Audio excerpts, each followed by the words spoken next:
It started with a text that felt harmless at first. I remember the exact words. Even now, they still sting. I just need to see him alone. It's nothing. My heart caught in my chest. I knew she meant her old friend from college, the one I'd met a handful of times, the one I barely knew. I trusted her. I wanted to trust her. So I replied with casual, "Okay, sure. Just don't be too late." I didn't know that those words would mark the first crack in everything we'd built together. That evening, I tried to brush it off. I went about my usual routine, cooking dinner, tidying up, scrolling through my phone. But something gnawed at me, a quiet, insistent unease. She came home later than usual. She smelled different, like a mix of perfume I didn't recognize and something faintly metallic, almost like anxiety, or something else. I asked her casually where she'd been. She laughed it off. "We just caught up. It was nothing serious." I nodded, forced a smile, but couldn't shake the feeling. Her eyes darted away when I looked at her too long. Her phone stayed face down on the counter.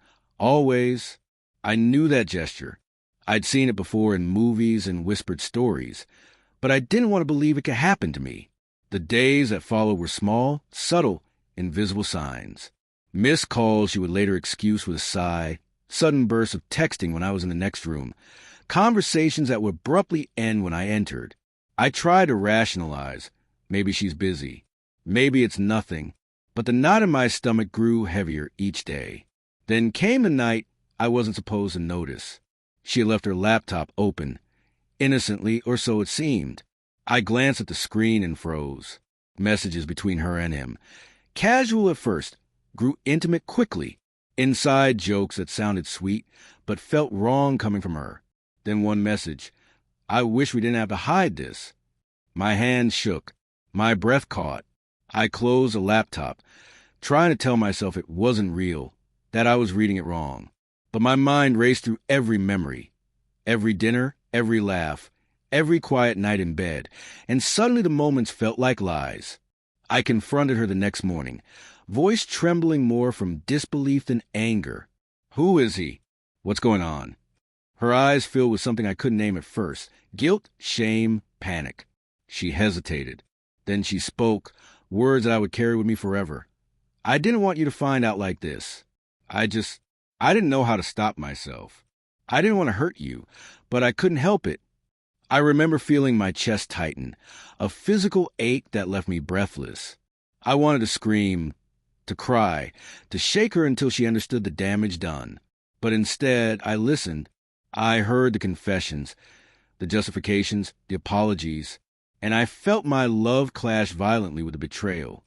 The days after that were unbearable. I saw her in every memory, every small detail now tainted.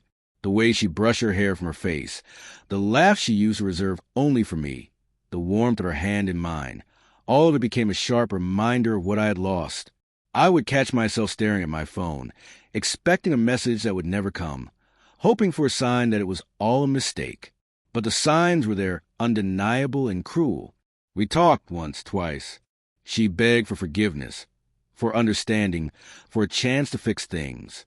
I wanted to. I really did. But how could I rebuild trust that had been dismantled in secret meetings and hidden messages? I realized love wasn't enough to erase betrayal. My heart ached not only for the loss of her, but for the loss of what I believed in, the idea that love was safe with us, that I could trust without question. Finally, I made the decision I knew I had to. I left the apartment with a quiet resolve, not shouting, not slamming doors, but with a calm that surprised even me. I left behind the photos, the memories, the routines that had defined our life together. She cried, begged, but I only nodded, tears welling silently in my own eyes. Walking away was not a moment of triumph. It was a lesson learned in the harshest way. One that left scars, yes, but also a strange clarity. I would remember the love, and I would remember the betrayal. And slowly, painfully, I would learn to trust myself again, to rebuild my life not on promises or sweet words, but on the certainty that I would never lose myself to someone else's secrets again. In the end, she was a part of my story, but not my future. The quiet apartment, the empty nights, the lingering ache in my chest, They became the crucible in which I found strength. I learned that betrayal doesn't always arrive with shouting or violence. Sometimes it creeps in silently, behind casual texts and whisper excuses. And sometimes the only way to survive it is to walk away, carrying both the heartbreak and the knowledge that you chose yourself when everything else broke.